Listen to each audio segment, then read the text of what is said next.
ये है कालाखेत गांव। ये कालाखेत की बस्ती है, गांव है। वो कालाखेत जो बरसों से अपनी सड़क की बाट जोह रहा है। बरसों से यहाँ के ग्रामीण, मैं आपको कालाखेत का पूरा नज़ारा दिखा रहा हूँ। बरसों से यहाँ के ग्रामीण अपने लिए सड़क की मांग कर रहे हैं। यहाँ करीब 50 घरों की ये आबादी है। आज़ादी के 75 बरस बीत गए, आज़ादी का अमृत महोत्सव हम मना चुके, पर यहाँ के ग्रामीणों को अभी तक सड़क की सुविधा नहीं मिल पाई। अभी तक यहाँ के ग्रामीण सड़क की सुविधा से महरूम हैं। यहाँ के ग्रामीण, ये पूरा कालाखेत गांव है, आप देख सकते हैं। सर, जैसे इस आरसीसी के बारे में, सीसी के बारे में बोलना, आज तक कुछ नहीं हुआ है। और ये कनार पंचायत में पड़ता है। यहाँ गांव के अंदर सीसी सड़कें भी नहीं हैं। मुख्य सड़क तो यहाँ है ही नहीं, मुख्य सड़क से बड़ा परेशानी है। पर यहाँ ये कनार पंचायत में पड़ने के बाद यहाँ के ग्रामीण देख सकते हो, ये गांव की गलियाँ हैं, इनमें भी सड़क नहीं है, नालियाँ नहीं हैं। ये यहाँ के सरपंच का दायित्व बनता था। आखिरकार जनप्रतिनिधि इतने नाकारा कैसे हो सकती है कि यहाँ के ग्रामीणों की ये सुध ही नहीं ले रहे हैं। ये आप देख सकते हैं, ये 40-50 घरों की बस्ती है, जिसमें कई विभिन्न जातियों के लोग यहाँ रहते हैं। यहाँ के ग्रामीण आखिरकार कैसे अपना जीवन यापन कर रहे हैं, हम उनसे जानेंगे। आपने अभी देखा था, मैंने पिछला आपको नाला दिखाया था। ये भी 2 नाले हैं यहाँ पर। इन 2 नालों के बीच और एक दुर्गम घाटी भी है। दुर्गम घाटी को पार करके यहाँ के ग्रामीण किस तरीके से अपना जीवन यापन कर रहे हैं, मैं उन ग्रामीणों से जानूंगा। आखिरकार सरकारें उनकी सुध क्यों नहीं ले रही हैं। विधानसभा चुनाव को 1 वर्ष बीत चुका। पंकज उपाध्याय यहाँ से 1 वर्ष में विधायक भी रह लिए, 1 वर्ष से उन्होंने आखिरकार विधानसभा में क्वेश्चन क्यों नहीं उठाया। कालाखेत के ग्रामीणों की समस्या उन्होंने क्यों नहीं सुनी। ये उनका भी दायित्व बनता था कि पंकज उपाध्याय को सुनना था। आखिरकार कालाखेत के ग्रामीणों ने उन्हें वोट नहीं दिए थे, भर भर के वोट दिए। बावजूद इसके भी यहाँ के ग्रामीण आज सड़क की सुविधा से महरूम हैं। बरसात के दिनों में तो दुर्गम स्थिति हो जाती है। वैसे बारहों मासी ये लोग अगर कोई बीमार पड़ जाए तो कैसे अपने बच्चों का इलाज कराने के लिए, अगर किसी महिला की को प्रसूति की समस्या हो तो प्रसूता को कितनी परेशानियां उठानी पड़ती होंगी, ये हम यहाँ के ग्रामीणों से जानेंगे। क्या नाम है आपका? परंतु गोस्वामी है। गोस्वामी जी, आप मुझे ये बताएं, आपकी सड़क ये अधूरी पड़ी है, अब तक आपने किन किन विधायकों से मांग की और क्यों ये सड़क नहीं बन पा रही है? आपको क्या परेशानी आती है? हमने माननीय श्री सूबेदार जी से निवेदन किया था, बहुत तो हमारे यहाँ आए भी थे। उनसे हमने बोला, सर हमारे आने जाने की रास्ता भी बनवा दो और कुछ हमें आपकी कुछ जागीर नहीं चाहिए। उन्होंने भी नहीं बनवाई। बावजूद उन्होंने कोई सुनवाई नहीं की। पंकज उपाध्याय विधायक बने, पंकज उपाध्याय से भी कहा।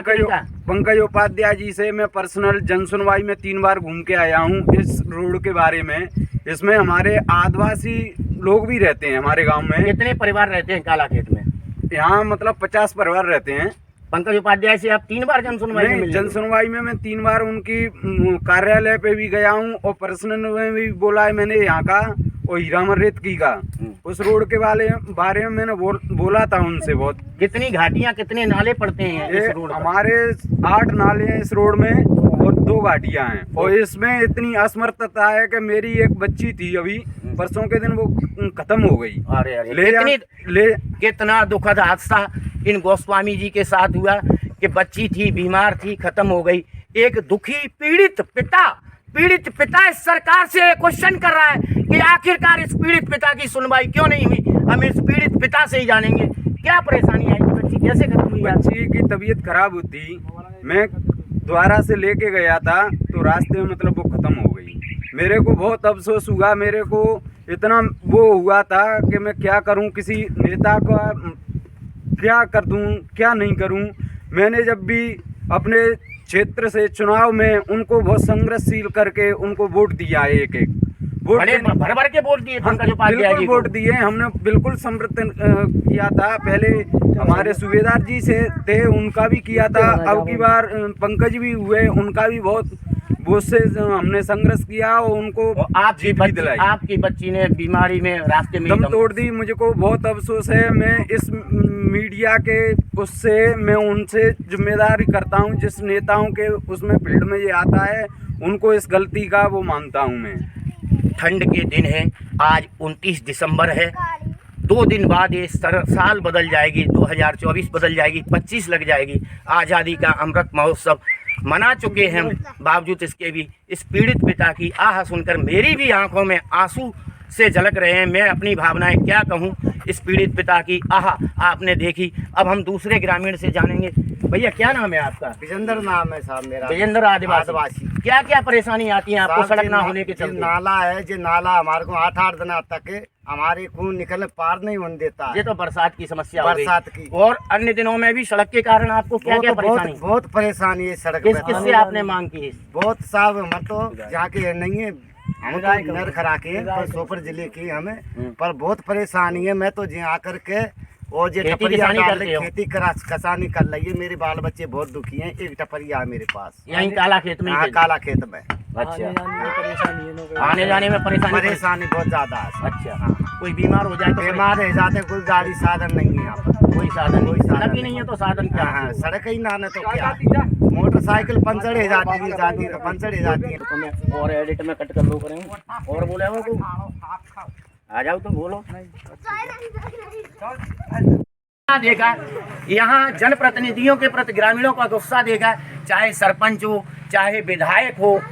1 साल विधायक साहब को भी बीत गया पर विधायक साहब आए नहीं। पंकज उपाध्याय आए क्या आपके यहाँ? वो ना आए भैया, कब आओ? ना आए, ना आए, कतई ना आए। सूबेदार बने वो ना सूबेदार ना सूबेदार आयो वो ना हाथ एक बेर केवल वोट मांगे हाथ में वोट ना तो गाड़ी जाते हैं। देखा आपने, चुनाव के समय तो सभी नेता आते हैं, 10-10 बार आते हैं। पानी की सुविधा भी नहीं है। बोरा में घरों में एक आदमी की पानी भैया भरा रहा हूँ। पानी कहाँ से लाते हैं आप लोग? कुआं से। एक आदमी कितनी दूर दूर से पानी लाते हैं? 2 किलोमीटर। देखो यहाँ के ग्रामीण कितनी असुविधा से जी रहे हैं। यहाँ पानी की भी सुविधा नहीं है, सड़क की भी सुविधा नहीं है। बिजली तो दिख रही है, बिजली की तो सुविधा है, पर पानी और सड़क का अभाव है। गांव की गलियों में अभाव है। जितने भी नेता बन जाएं, 1 साल पंकज उपाध्याय को हो गया, विधायक बने, विधानसभा में वो क्वेश्चन उठाते हैं कि सरपंचों का मानदेय बढ़ना चाहिए, पर क्या उन्होंने इस काला खेत के ग्रामीणों की समस्या सुनी? क्या उन्होंने हीरा भूमिया यहीं पास में पड़ता है रेत की, वहाँ भी सड़क नहीं है, वह भी इसी कनार पंचायत में पड़ता है, वहाँ भी अपन चलेंगे। आगे भी अपन खबर में आपको दिखाएंगे कि वहाँ के लोग भी किस तरीके से परेशान हैं। आखिरकार इन ग्रामीणों का केवल ये वोट के साधन मात्र थे, क्या कसूर है इनका कि इन्हें अभी तक सड़क नहीं मिल पाई? हालांकि काला खेत की समस्या को अभी सुनने में आया, ग्रामीणों ने बताया और पंकज उपाध्याय का मैंने एक वीडियो देखा, तब सच्चाई सामने आई। स्थानीय विधायक इस समस्या को विधानसभा में उठा भी चुके हैं, बावजूद इसके भी अभी तक सड़क नहीं बनी है। स्थानीय विधायक ने इतना तो प्रयास किया पंकज उपाध्याय ने कि विधानसभा में इसका क्वेश्चन लगाया, क्वेश्चन उठाया, अपने भाषणों में कहा। जब वो अब सदन में बोले तो काला खेत की समस्या उन्होंने उठाई। ये यहाँ से जब पंकज उपाध्याय का मैंने वीडियो देखा, मैंने सर्च किया विधानसभा में वो क्या क्या बोले, तो एक सच्चाई निकल करके सामने आई कि पंकज उपाध्याय भी इस सवाल को उठा चुके हैं। बावजूद इसके भी अभी भी यहाँ के ग्रामीण सड़क की सुविधा से महरूम है। सड़क ना होने के चलते बीमारियों में कई लोग रास्ते में ही दम तोड़ देते हैं। डिलीवरी में महिलाओं को परेशानी पड़ती है। गांव में गलियां में सड़कें नहीं हैं, वो स्थानीय जनप्रतिनिधि सरपंच का दायित्व बनता है। इतनी असुविधाएं इस गांव में फैली हुई हैं जिसका कहना नहीं। अगली बार हम फिर आएंगे, एक बार फिर से यहाँ की और खबर दिखाएंगे, और जब तक खबरें चलाते रहेंगे तब तक यहाँ के ग्रामीणों के साथ न्याय नहीं होता, यहाँ के ग्रामीणों को सड़क की सुविधा नहीं मिलती। ये काला खेत की वो घाटी है, काला खेत गांव के रास्ते में पड़ने वाली वो दुर्गम घाटी है, जिसको पार करके यहाँ के ग्रामीण बमुश्किल जा पाते हैं। अभी ये हालत है, बरसात के दिनों में तो आप समझ सकते हैं कि घाटी के नीचे कितना पानी भर जाता है। ये दुर्गम घाटी है जो इसमें कभी भी सड़क ना होने के चलते कभी भी कोई भी बड़ा हादसा होने की संभावना बड़ी नहीं रहती है। ऐसी समस्याएं आप देख सकते हैं, कितनी दुर्गम घाटी है नीचे तक। मैं अपने साथ वाले साथी से कहूँगा थोड़ा आगे आए, दिखाएं कितनी दुर्गम ये घाटी है। ये जंगलों के बीचों बीच काला खेत की रास्ता में ये घाटी है, जंगलों के बीचों बीच काला खेत के जंग में ये दुर्गम रास्ते में पड़ने वाली दुर्गम घाटी है, जो कभी भी बड़े हादसे को निमंत्रण दे सकती है।